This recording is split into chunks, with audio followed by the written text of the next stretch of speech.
இந்த இணையத்தை பார்த்து கொண்டிருக்கிற கேட்டுக்கொண்டிருக்கிற ஒவ்வொருவரையும் இயேசு கிறிஸ்துவின் அன்பின் வாழ்த்துக்களை தெரிவித்துக் கொள்கிறேன். அன்பும் கிருபை நிறைந்த இயேசு சுவாமி, இந்த வேலைக்காய் உமக்கு ஸ்தோத்திரம் ஆண்டவரே. இந்த இணையத்தின் மூலமாய் செய்யப்படுகிற ஒவ்வொரு காரியத்தையும் தேவனை உடைய பலத்த கரத்துக்குள்ளாய் ஒப்புக் கொடுக்கிறேன் ராஜா. ஆண்டவரே கர்த்தாவே, இந்த இணையத்தின் மூலமாய் செய்தி கொடுக்கிற ஒவ்வொரு தேவதாசர்களையும் உடைய கரத்திலே ஒப்புக் கொடுக்கிறேன் ஆண்டவரே.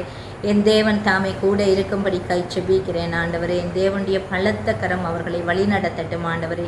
செய்யப்படுகிறதான ஒவ்வொரு தேவ வசனங்களின் மூலமாய் தேவ ஜனங்கள் தொடப்படுவதோடு கூட ஆண்டவரே, தேவனை அறியாத ஜனங்கள் ஆண்டவரே தேவனை நோக்கி கடந்து வர பண்ணுங்க ஆண்டவரே சுவாமி. அந்த வார்த்தைகளிலே வல்லமை உண்டு ஆண்டவரே. அந்த வார்த்தைகள் வெறுமனை திரும்பாத படிக்க ஆண்டவரே. அந்த வார்த்தைகள் ஒவ்வொரு ஜனங்களுக்கும் கிரியை செய்யட்டும் ஆண்டவரே. அதுபோல யாரெல்லாம் விண்ணப்ப பகுதிகளை ஜெபங்களை ஏறெடுக்கிறார்களோ ஆண்டவரே, அவர்களோடு கூட இருக்கும்படிக்காய் செபிக்கிறேன் ஆண்டவரே. தேவனுடைய கரம் நடத்தும்படிக்காய் செபிக்கிறேன் ஆண்டவரே. விண்ணப்பங்களுக்கு கர்த்தர் பதில் கொடுக்கும்படிக்காய் செபிக்கிறேன் ஆண்டவரே. அந்த பதில்கள் எல்லாம் சாட்சிகளாய், ஜீவனுள்ள சாட்சிகளாய் மாறட்டும் ஆண்டவரே. கர்த்தாவே, இந்த ஆண்டவரே நாட்களிலும் ஆண்டவரே விசேஷமாய் பிறப்பின் தினத்தை கொண்டாடுகிற நாட்களாயிருக்கிறது ஆண்டவரே. இந்த காலங்களிலும் ஆண்டவரே அநேக ஜனங்கள் ஆண்டவரே கர்த்தாவே அவருடைய வாழ்க்கையிலே போராட்டங்கள் கண்ணீர்களோடு வாழ்கிறவர்களாய் இருக்கிறார்கள் ஆண்டவரே. அவர்கள் மத்தியிலே ஆண்டவரே இந்த காலங்களிலும் பேசப்படுகிற வார்த்தையானது ஆண்டவரை இடைப்படட்டும் ஆண்டவரே.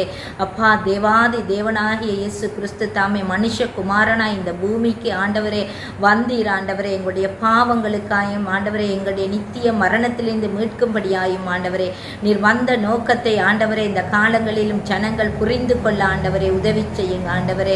ஆண்டவரே கர்த்தாவை, சமாதானத்தை கொடுக்க வந்த என் தேவன் தாமே ஒவ்வொருடைய வாழ்க்கையிலும் சமாதானத்தை கொடுங்க ஆண்டவரே சுவாமி. வார்த்தையின் மூலமாய் தொடப்படட்டும் ஆண்டவரே சுவாமி. எந்தெந்த ஊழியங்கள் இந்த காலங்களிலே நடைபெறுகிறதோ அந்த ஊழியங்களிலே ஆசீர்வாதத்தை கட்டளையிடுங்க ஆண்டவரே. அந்த ஊழியங்களுக்கு தேவையான எல்லா தேவைகளையும் சந்திங்க ஆண்டவரே.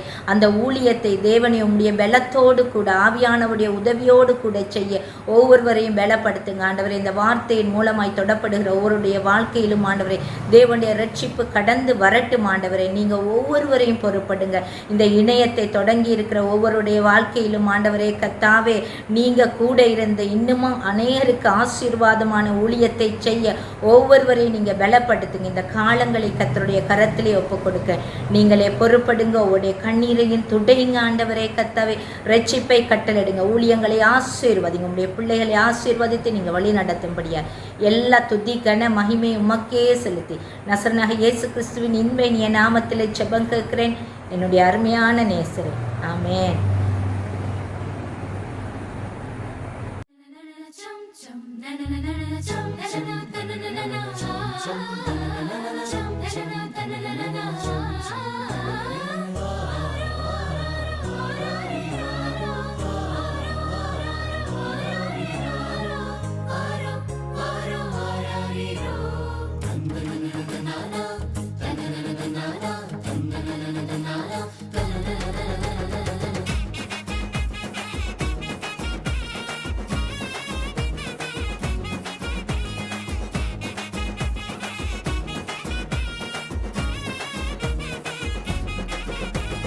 காரிருள் நேரத்தில கடுங்குளிர் வேளையில வானெங்கும் கேட்கிறதே ஆனந்த சங்கீதமே. காரிருள் நேரத்தில கடுங்குளிர் வேளையில வானெங்கும் கேட்கிறதே ஆனந்த சங்கீதமே. ஆபத்தின் அதிகாரம் பரந்தொடி போக பேரின்ப நற்செய்தி புவியெங்கும் வீச பிறந்தாரையா மண்ணுல இயேசு சாமி. மனுஷனாக நமக்காய் பிறந்தாரையா, பிறந்தாரையா மண்ணுல இயேசு சாமி. மனுஷனாக நமக்காய் பிறந்தாரையா. காரிருள் நேரத்தில கடுங்குளிர் வேளையில வானெங்கும் கேட்கிறதே ஆனந்த சங்கீதமே.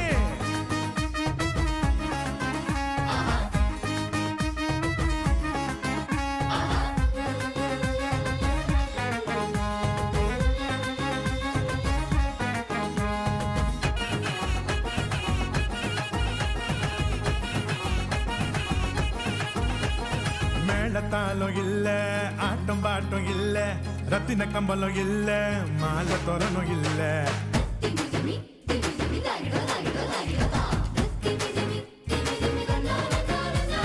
மேளத்தாளம் இல்ல, ஆட்டம்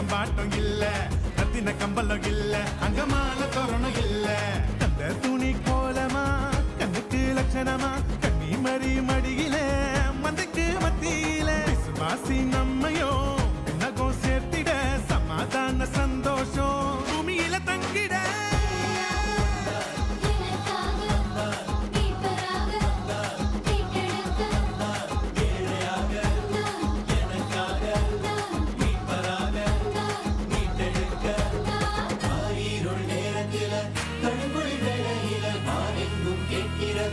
ஆனந்த சங்கீதமே ஆரீருள் நேரத்தில கடுங்குளி வேளையில வானெங்கும் கேட்கிறதே ஆனந்த சங்கீதமே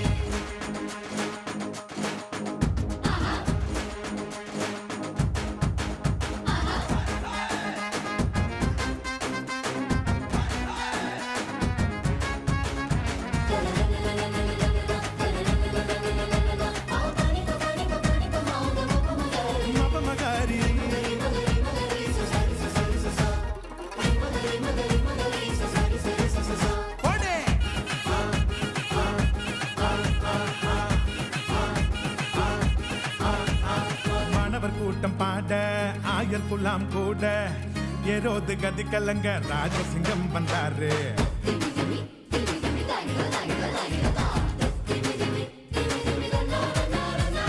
மாணவர் கூட்டம் பாட ஆயர் குலாம் கூட ஏரோது கதி கலங்க ராஜசிங்கம் வந்தாரு விண்ணகோ மகிமையா மன்னகோ மகிழ்ச்சியா விதங்கள் நிறைவேற வெற்றி கொடி நாட்டிட பெத்லேகம் ஊர்ல வீது வம்சத்துல நிம்மதிய தந்திட நீதிய காத்திட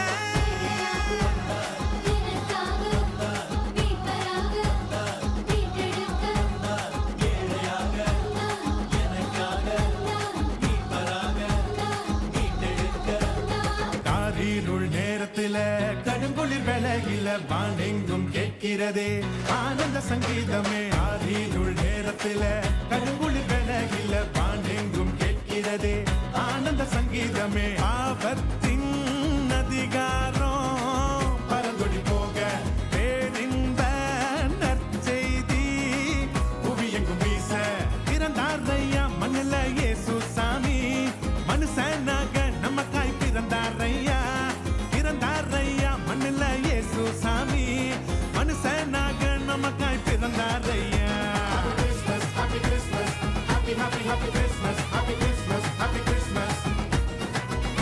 Merry Christmas, Merry Christmas, Merry Merry Merry Christmas, Merry Christmas, Merry Christmas. Happy Christmas, Happy Christmas, Happy Happy Happy Christmas. Praise the Lord. Happy Christmas. ரோமர் 1 1 தொடக்கம் 7 வரை.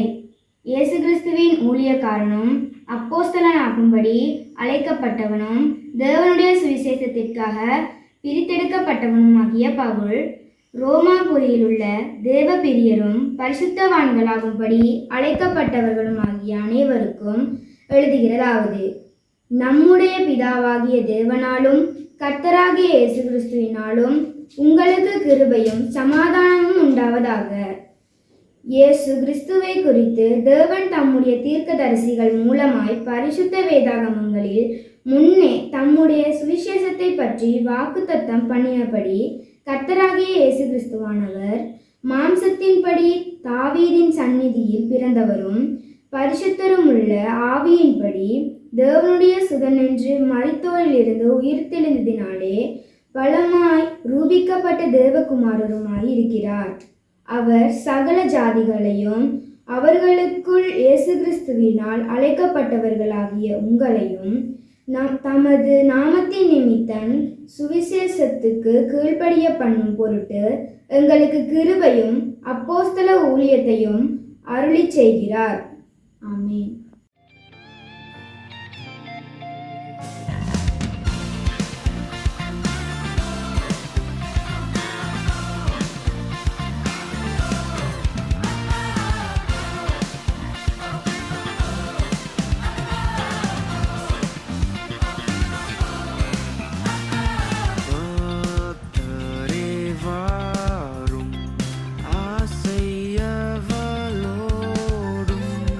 நீ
மத்தேயு 1 அதிகாரம் 18 வசனம் தொடக்கம் 25 வசனம் வரை.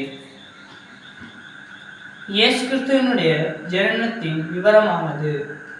அவருடைய தாயாகிய மரியாள் யோசேப்புக்கு நியமிக்கப்பட்டிருக்கையில் அவர்கள் கூடி வரும் முன்னே அவள் பரிசுத்த ஆவியினாலே கர்ப்பவதியானாள் என்று காணப்பட்டது. அவள் புருஷனாகிய யோசேப்பு நீதிமானாயிருந்து அவளை அவமானப்படுத்த மனதில்லாமல் இரகசியமாய் அவளை தள்ளிவிட யோசனையாயிருந்தான்.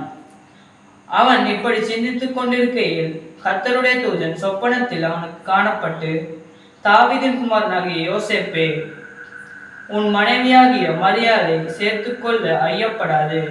அவளிடத்தில் உற்பத்தியாயிருக்கிறது பரிசுத்த ஆவியினால் உண்டானது. அவள் ஒரு குமாரனை பெறுவாள். அவருக்கு இயேசு என்று பெயரிடுவாயாக. ஏனெனில் அவர் தமது ஜனங்களின் பாவங்களை நீக்கி அவர்களை இரட்சிப்பார் என்றான். தீர்க்கதரிசியின் மூலமாய் கர்த்தராலே உரைக்கப்பட்டது நிறைவேறும்படி இதெல்லாம் நடந்தது. அவன் இதோ ஒரு கன்னிகை கர்ப்பவதியாகி ஒரு குமாரனை பெறுவாள். அவருக்கு இம்மானுவேல் என்று பெயரிடுவார்கள் என்று சொன்னான்.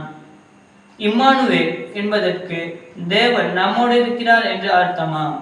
யோசேப்பு நித்திரை தெளிந்து எழுந்து கர்த்தருடைய தூதன் தனக்கு கட்டளையிட்டபடியே தன் மனைவியை சேர்த்து கொண்டு அவள் தன் முதற்பேரனான குமாரனை பெருமளவும் அவளை அறியாதிருந்து அவருக்கு இயேசு என்று பெயரிட்டான். ஆமென். இயேசுவின் நாமத்தில் உங்கள் அனைவரையும் வாழ்த்துகின்றேன். கிறிஸ்மஸ் நெருங்கி வருவதால் உங்களுக்கு மிகவும் அர்த்தமுள்ள மற்றும் மகிழ்ச்சியான கிறிஸ்மஸ் நல்வாழ்த்துக்களை கூறிக்கொள்ள விரும்புகின்றேன். சுவிசேஷ புத்தகத்திலிருந்து நாம் பார்க்க போகும் வேத பகுதியானது மத்தேயு எழுதின சுவிசேஷம் 1 அதிகாரம் 18 வசனம் தொடங்கி 25 வசனம் வரைக்குமான வேத பகுதி ஆகும். உண்மையிலே இயேசுவின் பிறப்பை பற்றிய கதையாக இந்த பகுதி காணப்படுகின்றது. இந்த சம்பவத்தை பற்றி நாம் பார்க்கும் போது 2 விடயங்களுக்கு நேராக நம்முடைய அவதானத்தை நாங்கள் செலுத்த வேண்டும் என்று நான் விரும்புகிறேன்.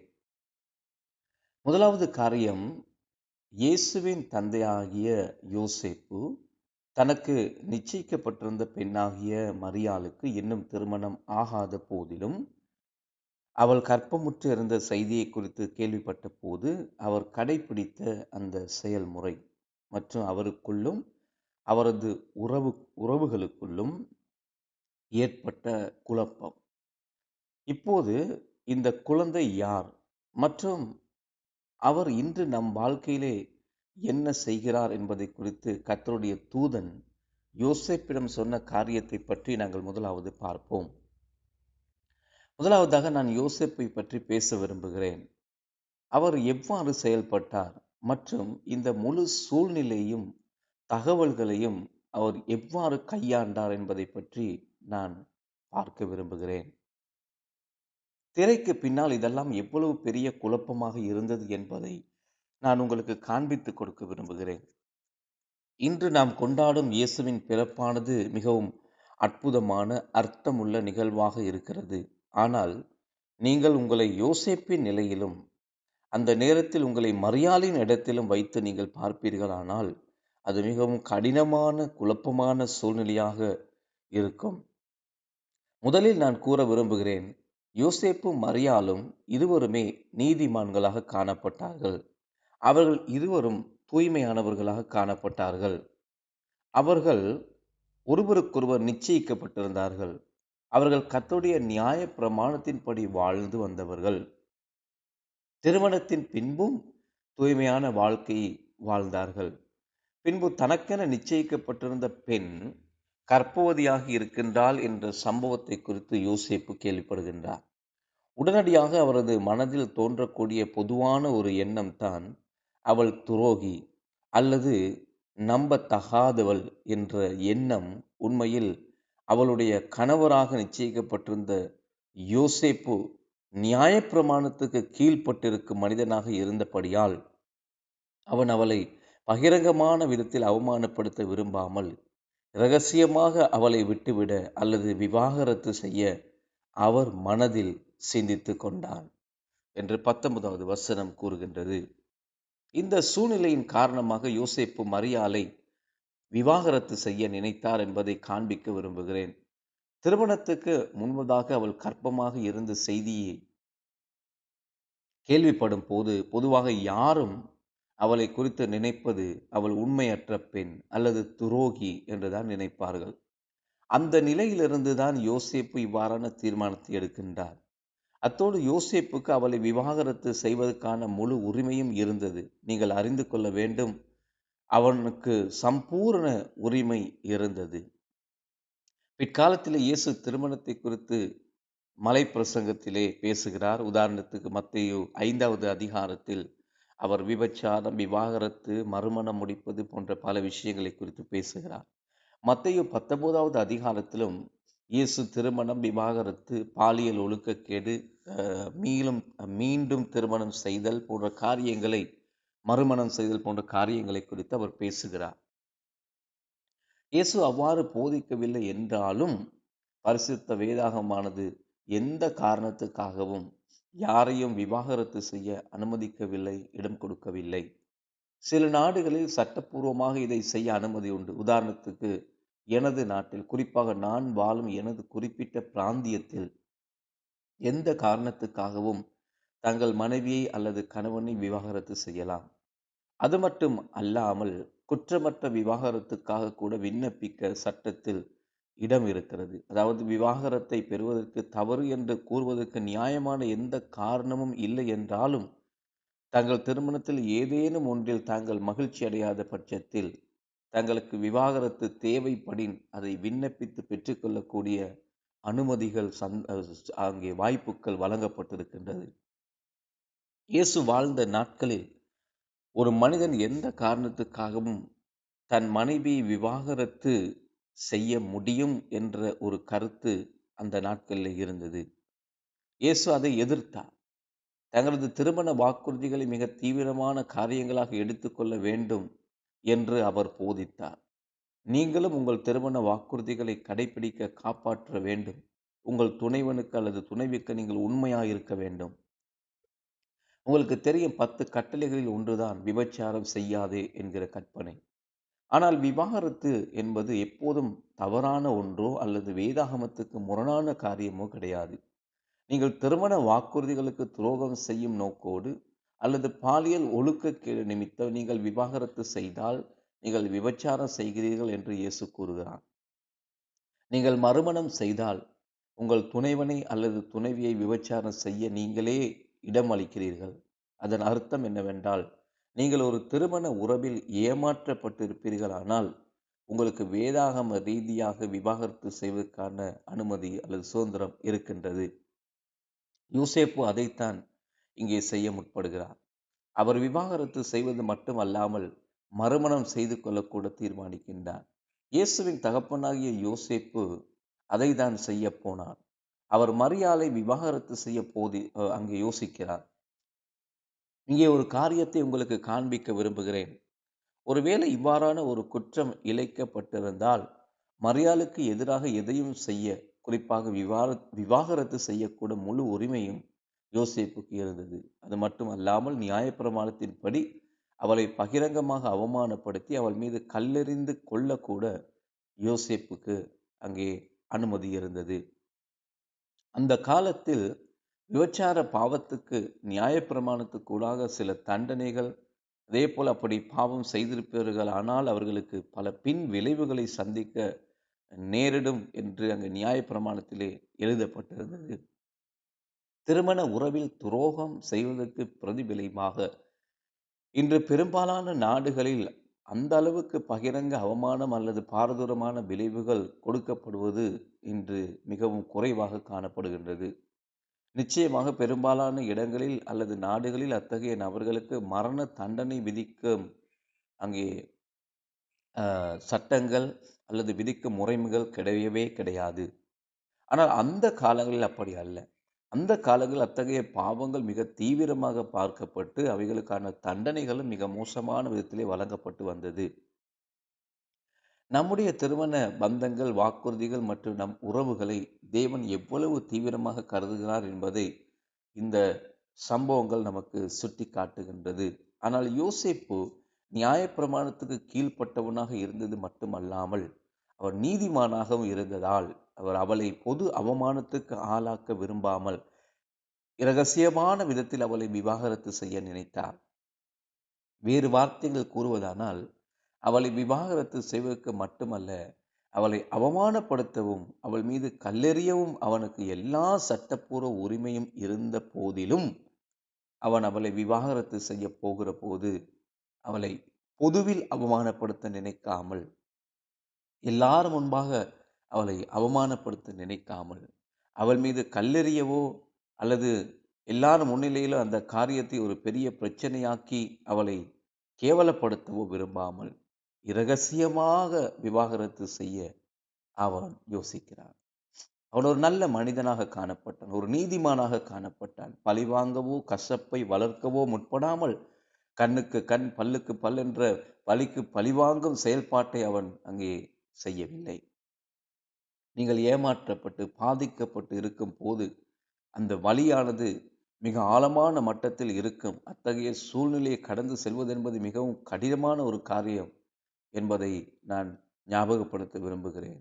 ஆனால் யோசேப்போ அவளை நியாயமான விதத்தில் வேதாகமத்துக்கு இணங்க விவாகரத்து செய்ய முற்பட்டான். ஆனால் அவன் ஒரு மரியாதைக்குரிய மனிதனாகவும் நல்ல மனிதனாகவும் இருந்ததால் அவன் அதை பகிரங்கமாக செய்ய விரும்பாமல் இரகசியமாக செய்ய நினைத்தான். அவன் அவளை அவமானப்படுத்தவோ அவள் மீது மற்றவர்கள் கல்லெறியவோ இடம் கொடுக்கவில்லை. இதற்கு பிறகு சம்பவிக்கும் காரியங்கள் தான் எனக்குள் மிகுந்த சுவாரஸ்யத்தை ஏற்படுத்தியது. இதற்கு பிறகுதான் கர்த்தருடைய தூதன் யோசேப்புக்கு தோன்றி, நீ மரியாளை உன் மனைவியாக வீட்டுக்கு அழைத்து செல்ல பயப்படாதே. மரியாள் வந்து இதெல்லாம் அவனிடம் சொல்வதற்கு முன்பு ஏன் தேவதூதன் ஏற்கனவே இவைகளை பற்றி யோசேப்புக்கு சொல்லவில்லை என்பது இன்னும் எனக்கு தெரியாத புரியாத புதிராக காணப்படுகிறது. தன் மனைவி தனக்கு ஒரு பெரிய துரோகத்தை செய்து விட்டாள் என்று நினைத்து யோசேப்பு ஒரு குழப்பமான அனுபவத்துக்கூடாக கடந்து சென்றான். அது பயங்கரமான மற்றும் குழப்பமான காரியமாக இருக்கிறது.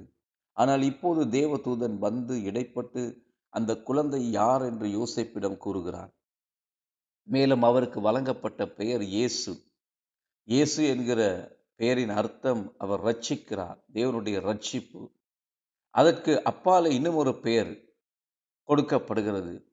இதோ ஒரு கன்னி கர்ப்பவதியாகி குமாரனை பெறுவாள் என்றும் அவர் இம்மானுவேல் என்று அழைக்கப்படுவார் என்றும். அந்த இம்மானுவேல் என்பதின் அர்த்தம் தேவன் நம்மோடு இருக்கிறார் என்ற அந்த காரியத்தை ஏசாயா தீர்க்கதரிசனமாக உரைத்த அந்த பழைய ஏற்பாட்டிலே கூறப்பட்ட தீர்க்கதரிசன வார்த்தையும் அந்த தேவதூதன் ஞாபகப்படுத்துவதை இங்கே நாங்கள் பார்க்கிறோம். எவ்வளவு அற்புதமான மற்றும் அழகான காரியங்கள் இந்த இயேசுவின் பிறப்பிலே நடக்கிறது பாருங்கள். தேவனாக இருப்பது எளிதான காரியமா? வேறு வார்த்தையில் சொல்வதானால் கர்த்தராக இருப்பது கடினமான காரியமா அல்லது மனிதனாக இருப்பது கடினமான காரியமா என்று எனக்கென்றால் தெரியாது. நான் இப்படி கூற காரணம் என்னவென்றால், இயேசு இந்த உலகுக்கு மனிதனாக வருவதற்கு முன்பு அவர் நித்தியத்தில் இருந்தார். அவர் எப்போதும் தேவனுடைய குமாரனாக காணப்பட்டார். நாம் எல்லோரும் பிறப்பது போல அவரும் இந்த உலகத்தில் பிறந்தது கூடாக அவரும் மனித குமாரனாக மாறினார். ஆனால் அது அவருடைய இருப்பிற்கான ஆரம்பம் அல்ல. யோவானின் நற்செய்தி கூறுகிறது, ஆதியிலே வார்த்தை இருந்தது, அந்த வார்த்தை தேவனிடத்தில் இருந்தது, அந்த வார்த்தை தேவனாய் இருந்தது. பின்னர் அந்த வார்த்தை மாம்சமாகி மனித உருவை எடுத்துக்கொண்டு வந்து நம்மிடையே வாழ்ந்து வந்தது. மேலும் இயேசுவுக்கு தேவனுடைய குமாரனாக இருப்பதை விட மனிதனாக இருப்பது கடினமாக இருந்ததா? காரணம், மனிதனாக இருப்பது எளிதானது அல்ல என்பதை அறிந்திருப்பதால் தான் இதை உங்களுக்கு சொல்லுகிறேன். இருப்பினும் இயேசு நம் உலகத்துக்குள் நுழைந்தார். நாம் துன்பப்படுவது போலவே அவரும் துன்பப்பட்டார். நாம் வாழ்வது போலவே அவரும் வாழ்ந்தார். இறுதியில் நமக்காக ஒரு பயங்கரமான மரணத்துக்கு முகம் கொடுத்தார். அவர் மனிதனுடைய வழிகளையும் மனிதர்களுடைய குழப்பத்தையும் புரிந்து கொள்பவராக காணப்படுகிறார்.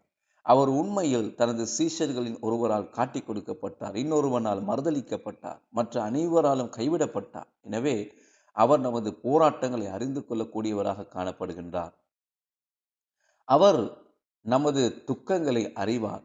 அவர் இம்மானுவேல், அவர் நம்மோடு இருக்கிறார். மனிதர்களாகிய நம்முடைய அனுபவம் மற்றும் நம்முடைய குழப்பங்கள் மற்றும் நமது வழிகளை அவரோடு கூட நமக்கு பகிர்ந்து கொள்ளக்கூடியதாக இருக்கிறது. இன்று நீங்கள் இந்த சத்தியத்தை தெரிந்து கொள்ள வேண்டும் என்று நான் விரும்புகிறேன். அவர் இம்மானுவேல், தேவன் நம்மோடு கூட இருக்கிறார் என்பதை நீங்கள் அறிந்து கொள்ள வேண்டும் என்று நான் ஆசைப்படுகிறேன். அவர் நம் குழப்பங்களை அறிவார், நம் வலிகள் வேதனைகள் அவர் அறிவார், நம் துக்கங்களில் நம்மோடு கூட பங்கு கொள்கிறார். இந்த கிறிஸ்துமஸ் காலங்களில் இத்தகைய சத்தியத்தை நினைவுபடுத்திக் கொள்வது நமக்கு மிகவும் பெருமதியான மற்றும் சக்தி வாய்ந்த ஒரு செய்தியாக இருக்கும் என்று நான் விசுவாசிக்கின்றேன். கர்த்தர் தாமே உங்களை ஆசீர்வதிப்பாராக. ஆமேன், ஆமேன்.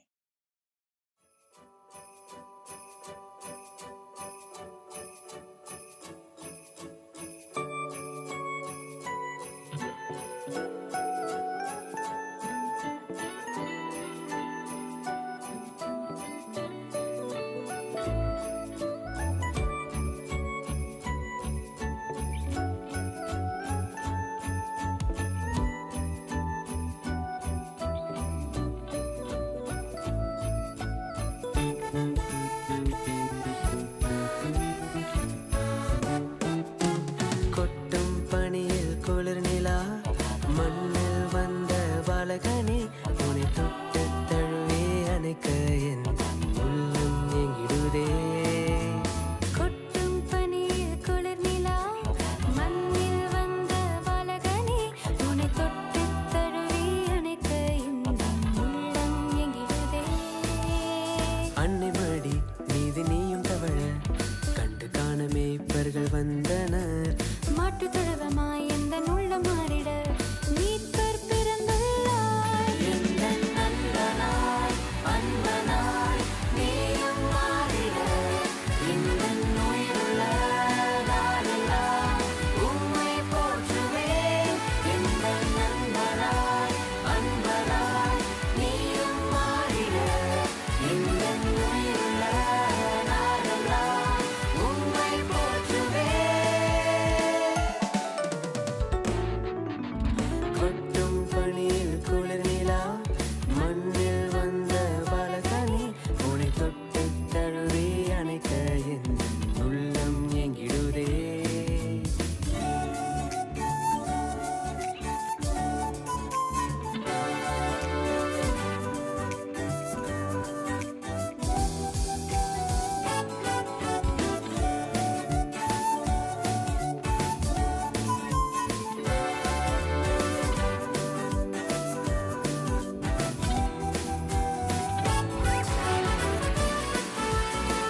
கிருபை நிறைந்த நல்ல ஆண்டவரே ராஜா, அருமையான இந்த வேலைக்காக, இந்த நல்ல நாளுக்காக நாங்கள் நன்றி செலுத்துகிறோம். இதோ கர்த்தாவே, இந்த இணையதளத்தினூடாக ஆண்டவரே உலகம் எங்கிலும் கூட இந்த உம்முடைய பிறந்த நாளை முன்னிட்டு கர்த்தாவே சுவாமி உம்மை பாடி உம்மை துதித்து உம்முடைய நாமத்தை நாங்கள் மகிமைப்படுத்தினோம். கர்த்தாவே, இந்த நாளிலும் கூட துதியின் பகுதி, விண்ணப்பத்தின் பகுதி, கர்த்தாவே தேவதாசனினூடாக கொடுத்த இந்த வார்த்தையின் பகுதி, கர்த்தாவே எல்லாவற்றிலும் இருந்து கர்த்தாவே நீர் எங்களோடு கூட இடைப்பட்டிருப்பீர் என்று நாங்கள் விசுவாசிக்கிறோம். அதே போல கர்த்தாவே, இந்த வார்த்தையானது இந்த இணையதளத்தினூடாக பார்வையிட்டு கொண்டிருக்கிற யாவருக்கும் கர்த்தாவே இது கடந்து சென்று இதன் பிரகாரம் நடப்பதற்கு கர்த்தாவே நீங்கள் கிருபை செய்யும்படியாய் ஜெபிக்கிறேன். இந்த இணையதளத்தினூடாக ஆண்டவரே சுவாமி பார்வையிட்டு கொண்டிருக்கிற யாவரையும் கர்த்தாவே நீர் இந்த நல்ல நாளிலும் கூட கர்த்தாவே நீர் ஆசீர்வதித்து நாங்கள் ஜெபிக்கிறோம். நீர் ஆசீர்வதிக்கும்படியாக நாங்கள் ஜெபிக்கிறோம். கர்த்தாவே சுவாமி அப்பா, எல்லாருக்கும் தேவையான சகல காரியங்களை நீர் வாய்க்க பண்ணும்படியாகவும் நாங்கள் ஜெபிக்கிறோம். கூட இருந்து வழி நடத்துங்க, ஆசீர்வதித்து நாங்கள் ஜெபிக்கிறோம். வழி நடத்தும்படியாக இயேசுவின் நாமத்தினால ஒப்பு கொடுத்து ஜெபிக்கிறோம் ஜீவனுள்ள நல்ல பிதாவே, ஆமென். இந்த நல்ல நாளிலே நத்தார் பண்டிகையை கொண்டாடுகிற உங்கள் யாவரையும் ஆண்டவராகிய இயேசு கிறிஸ்து நாமத்தினாலே வாழ்த்துக்களை தெரிவிப்பதிலே நாங்கள் மிகவும் மகிழ்ச்சி அடைகின்றோம். நான் ஜெபம் பண்ணுவோம். இரக்கமுள்ள நல்ல ஆண்டவரே, இயேசு கிறிஸ்து நாமத்தினாலே இந்த நல்ல நாளுக்காக நன்றி செலுத்துகிறோம். இந்த இணையதளத்துக்கூடாக இந்த காரியத்தை பார்த்து கொண்டிருக்கிறதான தேவ பிள்ளைகள், தேவ ஊழியர்கள், அதே போல் தேசத்தின் மக்கள், அதே போல் வெளிநாடுகளில் இருந்து பார்த்து கொண்டிருக்கிற யாவரையும் நாங்கள் ஆசீர்வதிக்கிறோம். இயேசு கிறிஸ்துவானவர் இந்த பூமிக்கு வந்த நோக்கம் நொறுங்குண்ட ஆவிகளை கேட்கும்படியாகவும் பாவத்தில் இருக்கிற சனங்களை மீட்டுக் கொள்ளும்படியாக அவர் பூமிக்கு சந்தோஷத்தை கொண்டு வரும்படியாக வந்த அந்த தேவனுடைய அர்ப்பணிப்பான நாளானது அநேகருடைய வாழ்க்கையிலே சந்தோஷத்தையும் மனமகிழ்ச்சியையும் ஒளிவையும் செழிப்பை கொடுத்து ஆசீர்வாதமாக இருக்கும்படியாக நாம் கூடி செபிக்கிறோம். கிறிஸ்துவானவர் இந்த பூமியில வருகிற பொழுது யாவரும் கெட்டழிந்து போவதை விரும்பாத தேவனாய் எல்லோருக்கும் ரட்சிப்பை கொடுக்கும்படியாக அந்த பூமிக்கு வந்தார். அவர் பிறப்பானது இந்த பூமியிலே மகிழ்ச்சியை கொடுக்கிறதாகவும் சந்தோஷத்தை கொடுக்கிறதாக இருந்தது. அநேகர் ஆண்டவரே அவருடைய சத்தத்தை கேட்டு மனமகிழ்ந்தார்கள் என்று நாங்கள் பார்க்கின்றோம். அதே போல் இந்த தேசத்து மக்கள் யாவரும் மனமகிழ்ச்சியோடு சந்தோஷமாக வாழும்படியாகவும், அதே போல் யார் யாரெல்லாம் துக்கத்தோடும் வேதனையோடும் கண்ணீரோடு கூட இந்த பூமியில வாழ்ந்து கொண்டிருக்கிறார்களோ அவர்கள் கிறிஸ்துவின் அன்பை காணவும், அந்த அன்புக்கூட அவர்கள் கட்டப்படவும், அந்த அன்பிலே வழிநடத்தப்படவும் அவர்கள் யாவரும் தேவன் கேட்கும்படியாக ஆற்றும்படியாக அப்படி செபிக்கிறோம். இந்த புதிய வருடம் பிறக்கிற பொழுது கிறிஸ்துவின் அன்பை உணர்ந்து எல்லோரும் இருக்கிற ஜனங்கள் வெளிச்சத்தை கண்டார்கள் என்று சொன்ன வார்த்தையின் பிரகாரமாக பாவத்திலிருந்து மீட்டுக் கொள்ளப்பட்டு தேசத்தின் நன்மைக்காகவும் ஆசீர்வாதத்துக்காகவும் ஒவ்வொருவரும் தேவனுடைய கிருபையினால் வாழும்படியாக கர்த்தருடைய ஆவியானவர் ஒவ்வொருவரையும் வழிநடத்தும்படியாக எல்லா வல்ல இயேசு கிறிஸ்துவின் நாமத்தில் அப்படி செபிக்கிறோம். நல்ல பிதாவே, ஆமென். God bless you.